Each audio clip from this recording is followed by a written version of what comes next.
This podcast is recorded on the traditional lands of the Kulin Nation. We acknowledge the traditional custodians of the land and pay our respects to their elders, past, present and emerging. We extend that respect to all Aboriginal and Torres Strait Islander peoples listening today. Hello and welcome to Give and Tote Cannabis Conversations, the show that aims to elevate the conversation about cannabis to a higher level. I'm your host Paul, and today we welcome to the show Anna, aka the Cannabinista, who is an online cannabis educator who specializes in infused edibles and beverages that you can make in your own kitchen. She creates videos on TikTok, YouTube, Instagram and Pinterest where she shares fun and delicious cannabis infused recipes from homemade edibles, infused butters and oils to cannabis mocktails and so much more. As always, if you like the show, please make sure you subscribe or leave a review on your platform of choice. But for now, please enjoy my conversation with Anna, the Cannabinista.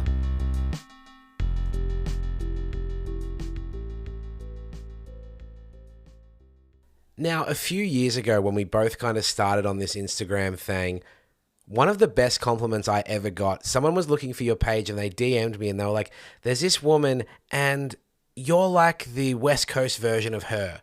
And I think given how much I love the work that you're doing and all this educational content, I think that's one of the best compliments I've ever got. Thank you. No, thanks so much. Honestly, I think it's so funny how the world kind of brings people together because I've never met you in person in real life, but we've been following each other's journeys since, the pandemic or whatever happened. And that was kind of when Cannabis Online really brought the community together. So thanks for this opportunity. And I think it's just really amazing how we can literally just be, how many miles away are we right now? Hundreds and thousands of miles away, but come together because we both love the plant. Well, speaking of that experience, I unfortunately didn't get to make it to Toronto because of the pandemic. I had so much booked in. I had facility tours. I was going to go see everything I could about the cannabis space over in Ontario. Didn't get to make it there. Now, I know that you've actually been able to spend some time in Vancouver. Recently, you were at the Lift Expo. What are your observations about the differences between the coasts? Obviously BC has this existing cannabis culture, but I'm also a little bit envious that in Ontario, there isn't all that baggage. There isn't all that kind of old school legacy desire to cling to the old. So what's been your experience of those two coasts? I honestly had a great time in Vancouver. I actually really enjoy the vibe of everyone. I think everyone there is very laid back. It's definitely a very heady culture, but it was very cool for me to experience that because I don't really get that community here in Toronto. So getting exposure to that community, kind of consuming with folks in the market, in the legacy market, and kind of just being in that environment was really different for me and kind of like breath of fresh air. People are very down to earth and real there. Obviously, Vancouver is much smaller in terms of population, so it's very much more intimate. People kind of know each other, but I think it was just kind of great being in that environment and seeing how the cannabis space in Vancouver or BC is so different from Ontario. Even just with the number of retailers that are in, downtown Vancouver is much, much less concentrated than in Toronto, where you can literally walk one step and be at a cannabis store that's literally next to their competitor. So very different environment, but it was a great time. I had such a great time meeting people in person that I've been virtual friends with for a long time, and just great to vibe out with the mountains. I definitely feel like I'm reliving my 15-year-old years when I was on MySpace, where I'm making internet friends again. It's really funny to be a fully grown man and be like, hey, we're friends on the internet. And it can still have that awkwardness when you're like, yeah, hey, Tom, we're buddies on the internet. You want to smoke a joint? And the second that you share that joint together, all that tension and awkwardness goes and it's like you've been friends forever. Yeah, I love it. I think that's what I love about cannabis consumers as well. If you see someone who's consuming cannabis, I just kind of gravitate towards them at a party because we have something to talk about. It's oh, hey, what are you smoking or what are you enjoying? And there's this immediate bond and almost vulnerability that you kind of have because you've both kind of had to go through, stigmas of being a consumer or whatever it is. So I always connect super well with quote unquote stoners, whatever that term means nowadays. Yeah, well, it kind of has always had those negative connotations. It's been kind of fun to reclaim it. Yeah, no, I actually love the word stoner now. Obviously, I'm trying to change it a little bit and, make it different than what media has traditionally portrayed. I actually saw someone the other day online. They were wearing a t-shirt that said stoned professional. And I thought that was really cute. That's great. I like that. I guess moving away from the stone professional to the stone personal, what is your personal relationship with cannabis? Kind of what inspired you to begin this journey? Because you obviously care about the plant. Yeah, I've kind of go back in time, wind up a little bit. I started consuming, I think like anyone who is a consumer now, like they tried it in their teen years, didn't really do anything for them. They're with their friends in the back of the school, that whole typical, experience. It wasn't really until I would say like my 20s when I was in university was when I kind of became more of a frequent consumer, I'll say. And that was really because like I was very stressed in school and I found cannabis as a way to help me balance the stress of school, kind of unwinding and essentially just like kind of getting away from just kind of like the college life, like it's just a lot of different things are happening. You're living on your own, you're interacting with all these different people from across the province or country. And that was kind of when I started to learn more about cannabis. But it wasn't really until I would say post legalization was when I really started to dive into the science, the mechanics, experimenting with it personally with my body, finding out what works best for me, what are the consumption methods that are the best for my body, and what kind of experiences do I want, what kind of terpenes do I like, all that kind of fun cannabis jazz and stuff like that was really post legalization because more information was available, it was less stigmatized, so forth. Obviously there's still crazy stigmas, like don't get me wrong, like we're still fighting for that, but that was kind of my trajectory. And then in terms of like actually publicly showing myself online and, being on TikTok, Instagram, all these like social media platforms wasn't really until the pandemic when I literally had nothing to do. So I just started filming me making edibles at home and slowly the community was building. This was kind of when you could actually hashtag cannabis 420 CBD, all those hashtags that could actually connect you with other people in Canada, US, Australia, wherever it was because of the love of the plant. Now you can't do those hashtags, right? Everything is banned and now you get flagged and account status, yada, yada, yada. We can kind of go into later on. But that was when it was really easy to connect with someone like, 6 hours away because we had an explore page that would show you other cannabis content. So that's kind of like where it started. I would say like for me, my relationship with cannabis, it's really for me a tool that I use when I need it for a specific purpose. So I'm not a daily consumer. For me, I try to be very intentional with it because I have been in situations where I feel like I'm gravitating towards it and I don't know why. And I want to make sure that I have a really healthy, balanced relationship with the plant and that I'm being more mindful about why I'm consuming to achieve a physical or mental benefit. It is so important that people come on this show to share those varied experiences because I had Tom Different on the show recently. And for example, he spoke about how he still has kind of a low tolerance, can still get paranoid, things like that. And I had a lot of listeners kind of contact me and say, it's great to hear someone so enthusiastic about cannabis, so into it that you would assume has this high tolerance and does it all the time, still have those human interactions with it and still have that caution, still have that mindfulness. So it is great to hear from all these varied experiences so people can share. Like, yeah, cool, totally fine if you're smoking 10 joints a day or 50 bongs a day, if that's your thing. But everyone does have their different use. And especially now that I'm a medical patient and that's been my path to legitimacy in Australia, I've become incredibly mindful about my use. So it is great to hear that. I'm wondering, I started in this space because I worked in the industry. Did you work in the industry or were you just an enthusiast? Were you just finding this was something that worked for you? I am just an enthusiast. Like I am by no means a social media trained person, no cannabis education per se, like no formal. I didn't go to like any institute to study. I don't have an MBA in cannabis or I don't know, whatever you would call it. It's really was just honestly a lot of research, reading PubMed, reading, communicating with people as well, right? Getting people's experiences. Like you can only kind of go so far with PubMed because there's not enough funding to really study cannabis science. So that's why it's a little bit tricky to get the full picture. But honestly, I feel like with learning about cannabis, it's so individualistic, like it's so different for everyone. So just because this, very trusted article from Harvard Business Review says this one thing, it doesn't mean that it's actually going to apply to Joe Smith, Bob Smith, or whatever, whoever. And it's not necessarily applicable because we all have different healths. We all have different cannabinoid systems. We all have different digestive systems. There's so many different factors. So for me, what's helped me learn about cannabis the most is trial and error on myself, guinea pig style, lab rat test style, in a safe way, obviously. But over the years, like trying more and more products, different consumption methods, I'm able to really dial in like, what is the perfect experience for me? How do I get there? How much do I need to consume to get there? And what are the cautions that I need to take if there is any? On the note of that experimentation and that trialing, is that how you got onto cannabis infusions? Was that part of your trial and error? Like, is this a way that can work for me? Because speaking from my experience, I really struggle with infused products. One of the game changers in Canada was the nano emulsion products that have a faster onset and therefore a faster taper off as well. You know, they don't last as long. They kick in faster. They're not around. So Yeah. that works pretty well for me. I essentially replaced alcohol with cannabis infused beverages while I was in Canada.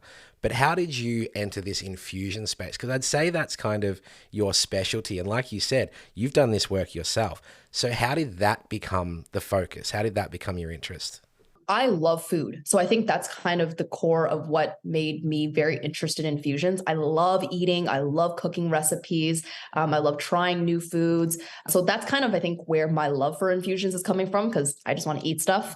Um, so where I really started doing infusions, I started off in a condo using a stone pot on a burner out on my patio, decarbing somehow, infusing somehow in a very kind of janky kind of way, and wasn't testing anything. I didn't know what the heck I was doing. I was trying my best to measure and follow websites here and there, and that worked, right? You got some really potent oil sometimes, but it wasn't until I actually was gifted, it's like a cannabis kitchen device, I guess you could say. It's called the Levo 2. I was actually gifted that for my birthday, and that was when I entered this whole new world of cannabis technology that was basically like the Vitamix of cannabis infusions. As you can see, well, people can't see, but I love my kitchen tech. So that was when I really started to kind of dive into that craft and trying different formats of infusion. So you can use like oven stone methods, those very traditional methods. You can use stone pot methods, crock pot methods. But I found that the more modern devices kind of satisfied my more city life, because I didn't want it to smell, didn't want it to dank. I got neighbors. I live in a condo. And those devices really kind of kept the odors in. And it was easy to use, right? They're very they're built to be very user friendly for someone who is not technical. So yeah, that's kind of where I really dived into infusions, and then started turning whatever I would infuse into food, right? Whether it was beverages or classic like baked goods, but I also love making salty infused foods. Pastas, that was like one of my favorite things to make. If you just make an infused butter and then add it to literally any pasta, it's just so good. So yeah, that's kind of where it started for me. That's really cool. And there's a word that came up there, decarbing. You know, for our listeners that are unaware, what is the definition of that word? Yeah. Decarboxylation, aka decarb, is basically the process where you apply heat to your cannabis flower in order to get the compounds that you want. So when cannabis flower is not heated to a certain temperature, it's just THCA and CBDA. Obviously, there's a bunch of other cannabinoids I'm not going to list. So if you're just eating raw cannabis, you're not going to get quote unquote high. You're not going to get the high experience. You need to apply heat in order to do the infusion, or else you're just eating raw cannabis, which is also fine. There's also benefits to eating raw cannabis, but it's for two different use cases. In Australia, the only approved way to consume medical cannabis is through vaporization. So I'm starting to see that the community is really starting to get behind using their already vaped bud, which is the simplest form of decarbed bud. You know, it doesn't have the same kind of power and strength and potency because you've inhaled it. It hasn't just been decarbed. You've actually inhaled some of that. But that is becoming a big movement here where people are using that already vaped bud to create infused products. So it's really exciting that these options are there. But I do think you really touched on that important point. It was that legalization, it was that real product that opened this up. Like, we can all use a crock pot, we can all use the oven and the stove, but it's when you start to see these real products in a real store that the possibilities become endless. So that's really, really cool. How has cannabis affected your relationship with alcohol? You know, I touched on the fact that these nano emulsion products, nano emulsion is basically the THC molecules are brought down to such a small level that the uptake can be faster. And I just really miss that stuff. How has your perception of alcohol and how has your relationship changed since infusing beverages, making these mocktails, making this food? Have you seen a shift there?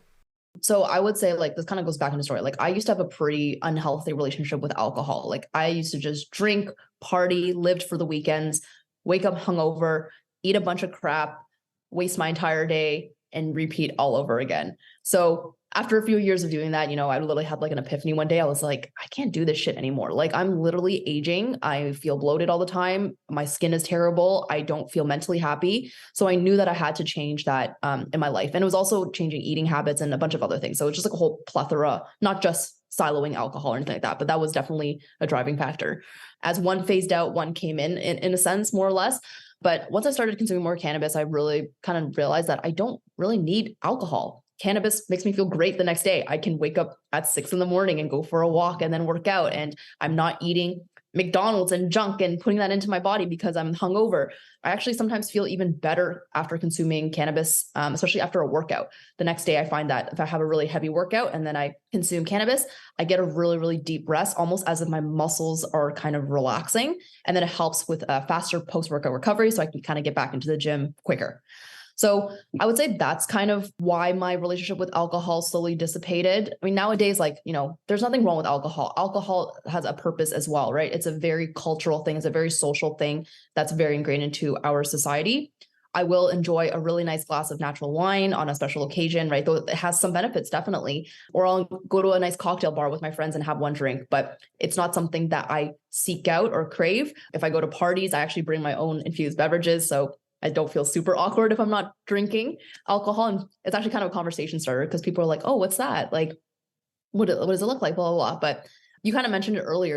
A lot of the beverages or nano-emulsified stuff, it doesn't last as long, right? Which is not as great. And I'm sure they're going to come out with technology like in a year to like extend that experience. But at the same time, it's like, I sometimes think like, I don't need it to last me the whole night. Like I can be myself and I don't necessarily need a quote unquote substance to make me feel a certain way or whatever it is. I think it's just maybe sometimes shifting our mindset that like, yeah, you can just have one drink and maybe you'll quote unquote sober up, and that's okay. I like how purposeful and thoughtful that is. And I think I oversimplified that change. I really like the way you framed that as a whole approach to your health and looking at all the levels that alcohol was affecting. It's not just, oh, alcohol gone, cannabis in.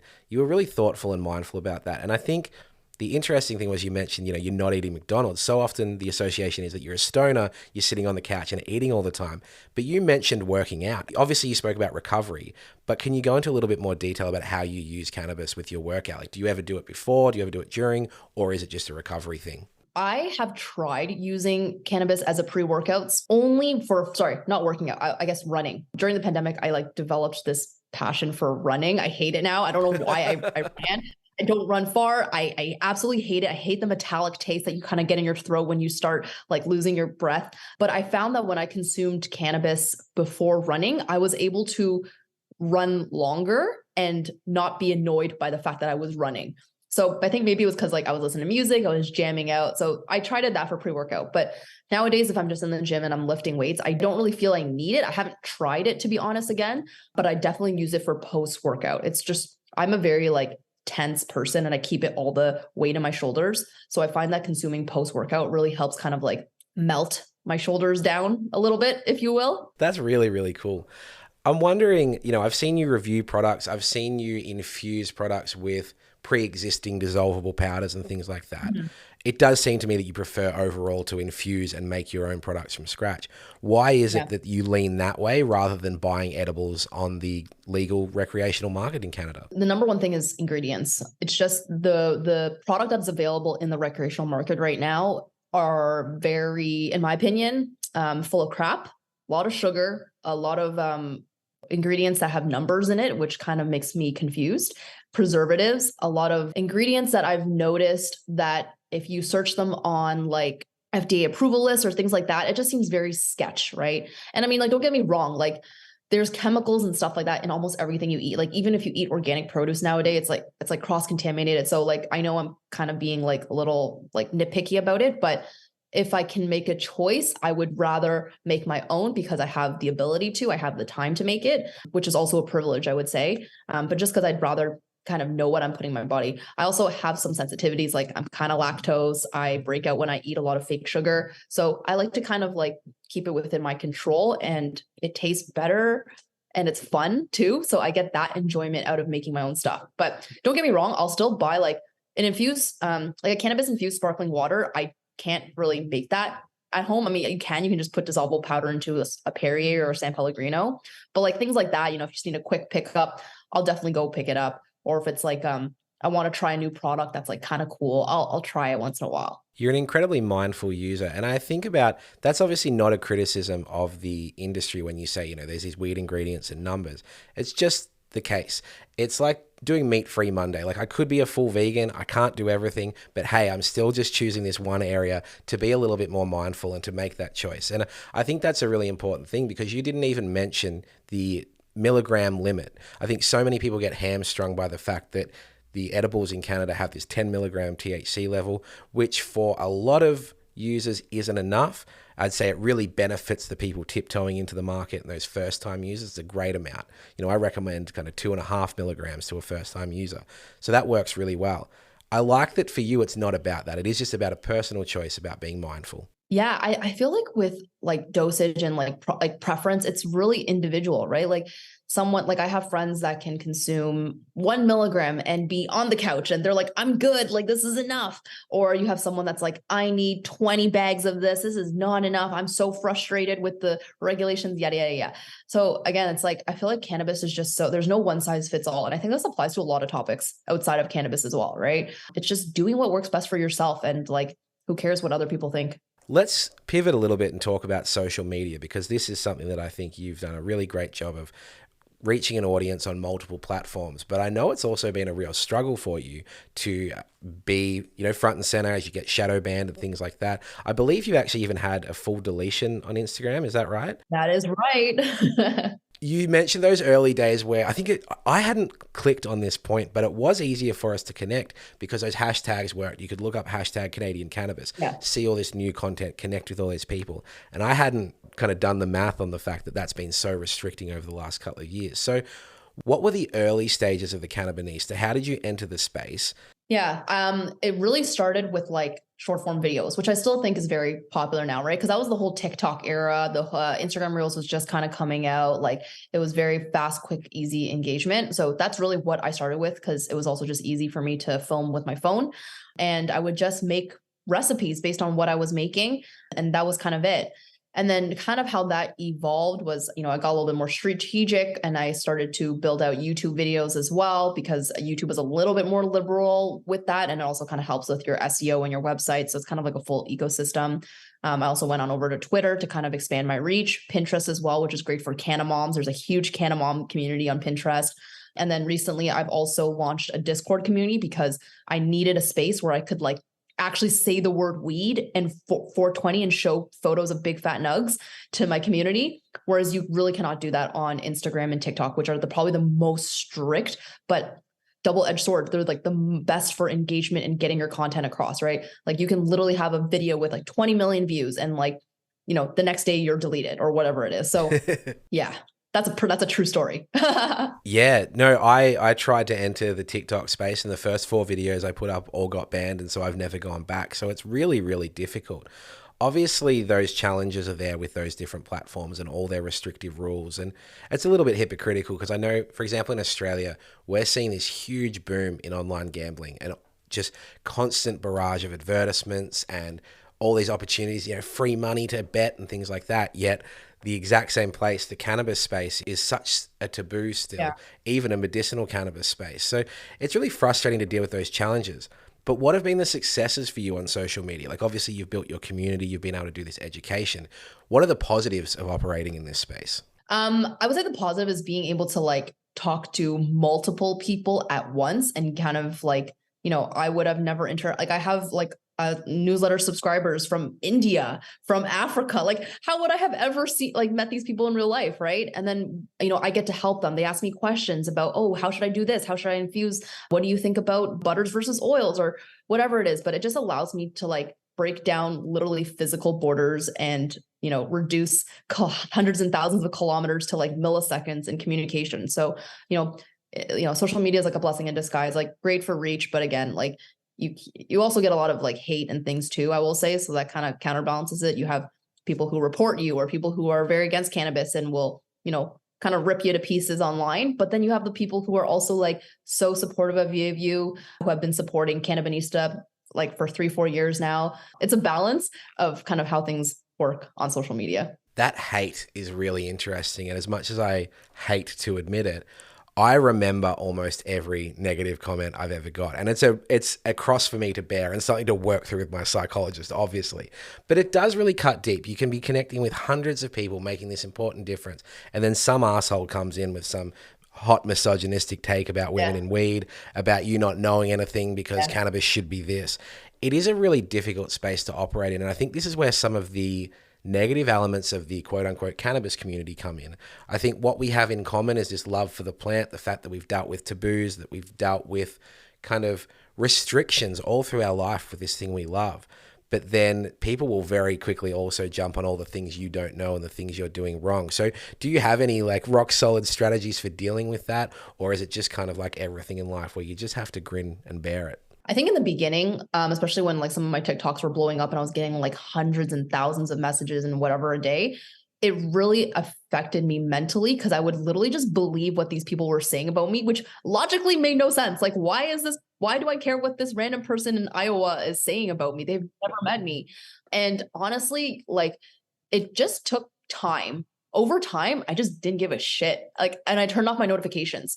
That's another thing as well that helped. You sometimes do want to respond to certain people. So like I kind of batch it. So I create mind space for like once a week. I'll go into the comments or every few days. That's when I'm dedicating my mind share to answering comments, whether they're positive, negative, redirecting them, whatever it may be. But I'm not allowing myself to be constantly inundated with potentially negative comments every day because that's just not healthy for anyone. And like, even outside of the cannabis industry, like even like fashion influencers or like foodies influencers or whatever, like everyone's going to just get negative comments. And like, sometimes people just have too much to say and like put their nose into things. But honestly, it just takes time. And like, as you build your craft and be more confident in who you are as a brand and online, people who are hating on you, they don't matter. And you just forget about it the next day you wake up.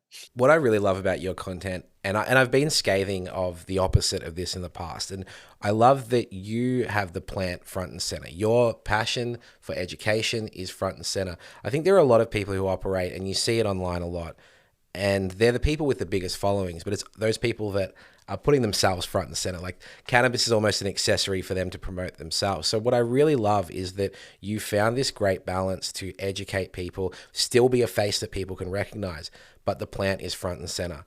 And I've noticed that you've been using broccoli in your videos, and it honestly took me too long to realize what was going on with that. Yeah, I had to because like they have this AI software now where they're detecting nugs, right? Or they've had this for some time. Like anything that looks like a nug, even smoke, like vapor clouds, they can detect that and they will auto remove the video. So I'd like to do my videos like so safe that it is not, you might not even know what it is. It's like, if you know, your OG cannabis people who love weed will definitely know, but sometimes like people who are just watching might not even get it or they get confused. So to sum up this, how would you describe your mission on social media? What are you really aiming to do? Yeah, I think you kind of touched on it. Is like, for me, my brand is all about creating approachable cannabis content that can relate to people who are not necessarily your classic 420 stoner stereotype, I guess you could say. There's nothing wrong with that. And like, I love, that culture as well. Like I really do. And, I think almost sometimes we do have to pay respect to that because that is what built the culture for cannabis to exist. But I'm personally, I'm just a regular person. So I'm just really showing people how I consume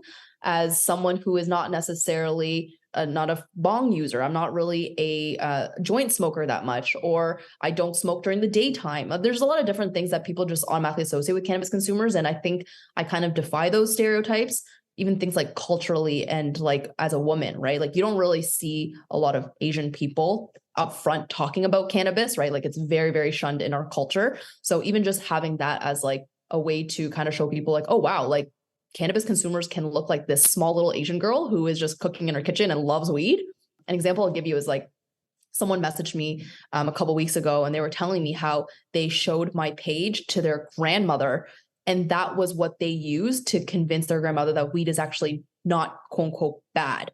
And I think maybe the grandma just saw me as like a sweet little Asian person. So they're like, oh, like this is not that bad. But like those moments is like really what keeps me going, right? It's like, oh, I'm able to like break stereotypes, break what people think about traditional stoners, and like almost like elevate the description or definition of what it means to be a modern stoner nowadays. I've been very fortunate. A couple of my guests so far have been Asian women from different parts of the world. I've got Emily Leung, who's behind Ohio, based in Vancouver, who's amazing. I've had Lisa Nguyen, who is a Melbourne pharmacist who started Australia's first female-led dispensary.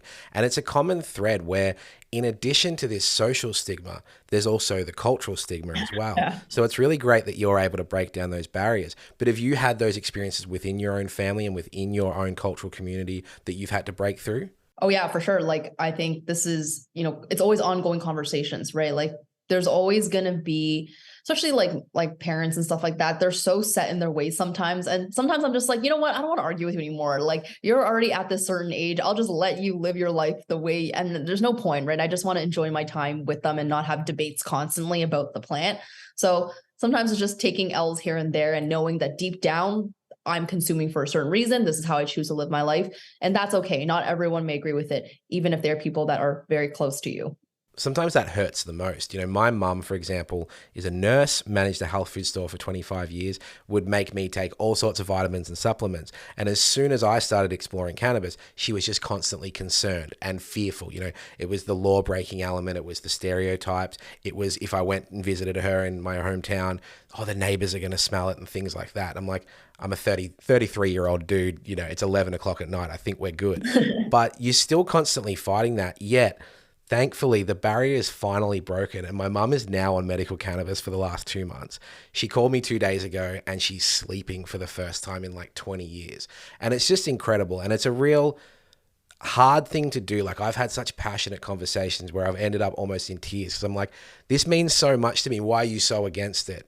Yet you keep pushing, you keep trying, you keep believing in it, and hopefully eventually people will get there. And like you said, if they don't, you have to know when to give up as well. Yeah. No, that's great. I'm so happy that like you and your mom can now connect on another topic, which is great. And like you can even have sessions together or experiences. So I love that. I love that for you.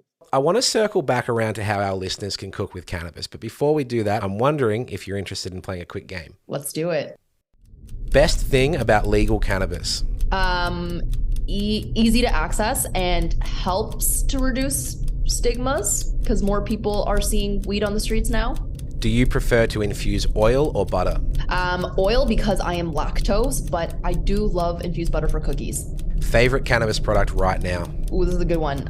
Infused sparkling waters. They're really easy to grab and go. They're going to be perfect for summertime when I'm heading to the parks with friends. Those are my favorite. Sugar-free ones. Favorite place to consume? Okay, there was a mountain in BC. I went on a hike and it was just looking at the city, but also looking at the mountains.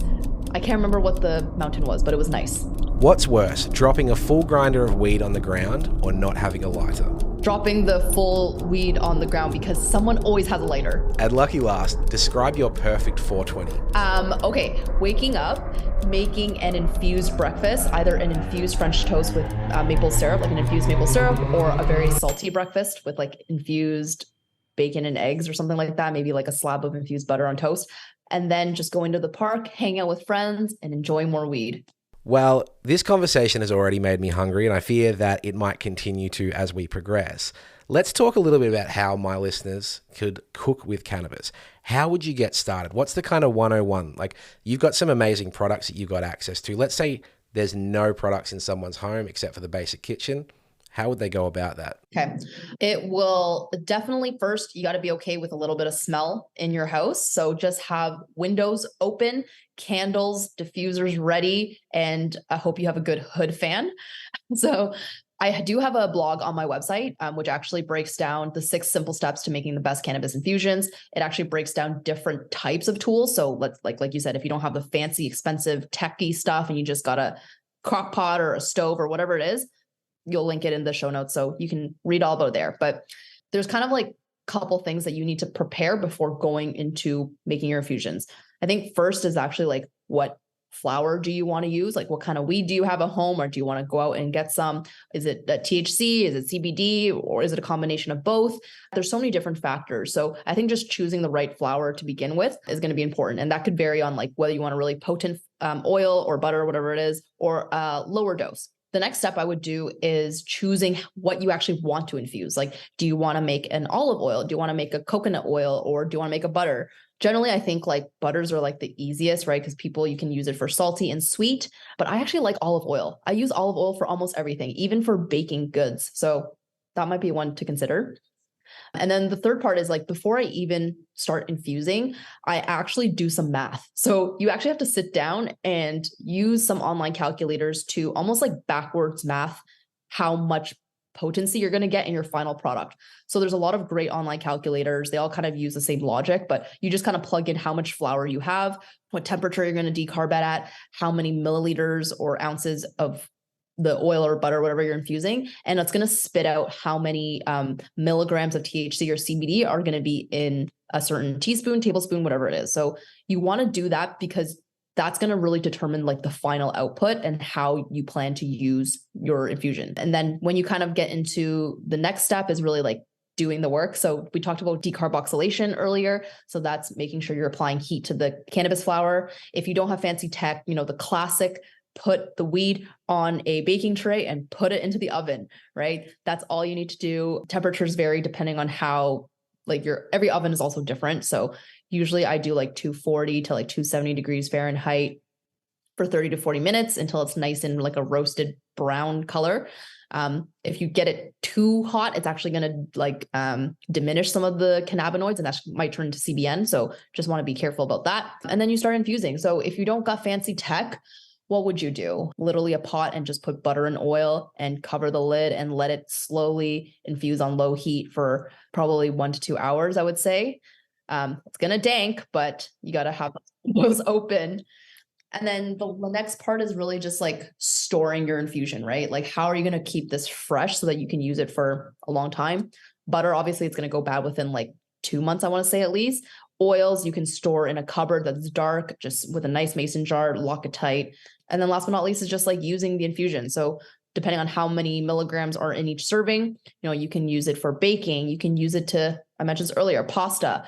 You can use it for fried rice. Like literally you can use infusions for anything. So just like get creative. And I have a lot of recipes on my website at thecannabinista.com. So you guys can also check it out there. So that's all linked down below. And I think that's a great point. I think a lot of people assume that cannabis infusions are brownies and cookies, and that's kind of the extent of it. And that's what I really love about what you're doing, Anna. And it speaks to that passion you have about food. It all comes back to that. You love food, so therefore you've gone and experimented. I think other people love cannabis. So it's like, what's the easiest thing I can get this into? So I love that you've gone a lot broader than that. Yeah, I love good food and I love good weed and I just put it together. So we've mentioned some of those products like the Levo. Another thing that I've seen you using is the T-Check. These are two separate products. What are some of the products that you're affiliated with? I know that, you partner with these companies, but they're great products. So let's talk about them. I have so many cannabis kitchen technical devices in my kitchen. I literally have a cupboard that's just weed tech, which is funny because like I also have a lot of kitchen tech. I got the Vitamix, I got like KitchenAid stand mixer, all that kind of stuff. But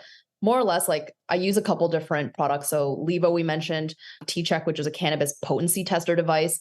And then there's another one called Ardent FX, which is a purple cannabis infusion device.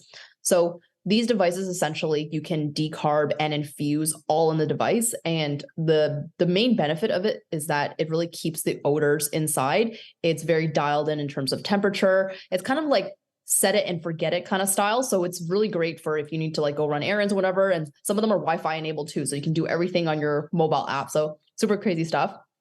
The T-Check potency tester is literally like a small little device that I use to test the percentage of THC and CBD in my oils and butters. So basically you can just like put the oil into, it's almost like a petri dish, and you kind of put it into the device and then it does the magic. I'm not great with the science, but it works. And I use that in combination with a online calculator as well. So I kind of like look at both numbers and see where I kind of land, because at the end of the day, if you're making infusions at home, you're not in a facility, right? You're not wearing like a white jumpsuit where like everything is dialed down to the exact temperature. So I think this is another tip, is that there's always going to be plus minus 5 to 10% on what you're creating.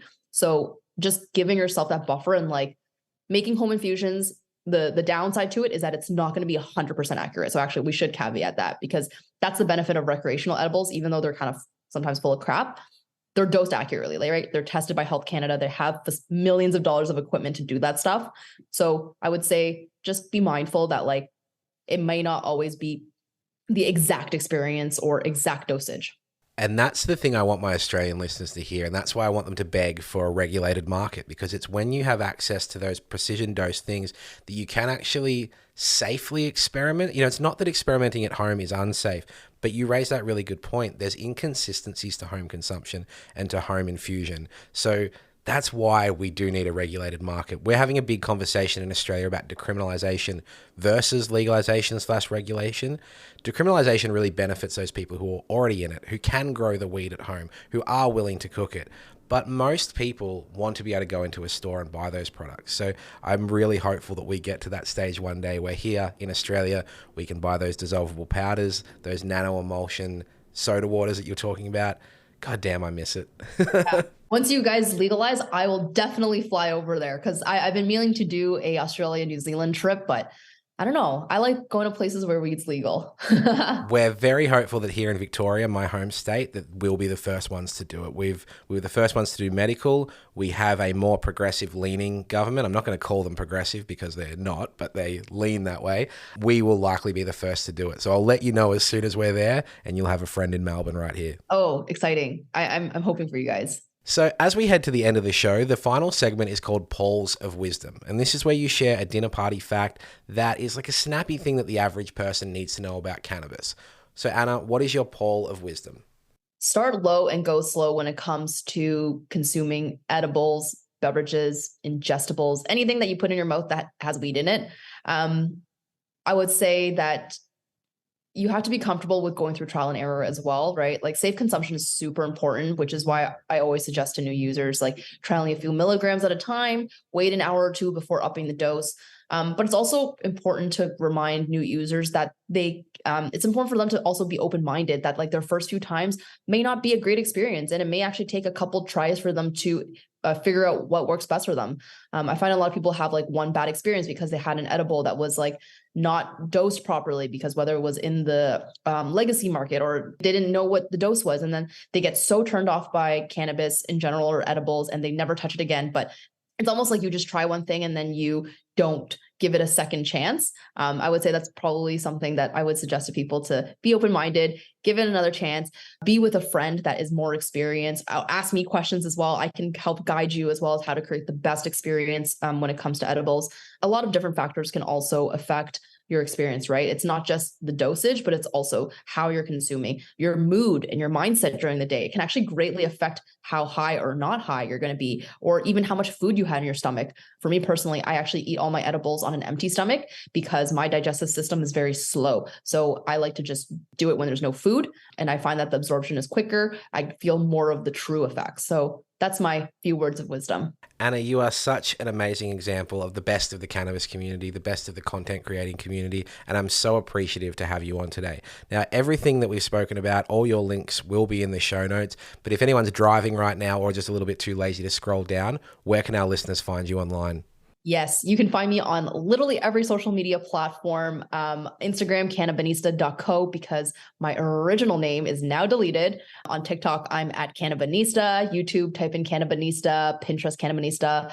Join my Discord community. Everything is on my Instagram. You can find it there, or head on over to my website that has all my recipes, all my cannabis educational articles, and that's over at www.thecannabinista.com. Well, we've learned a lot today. I've become really, really hungry.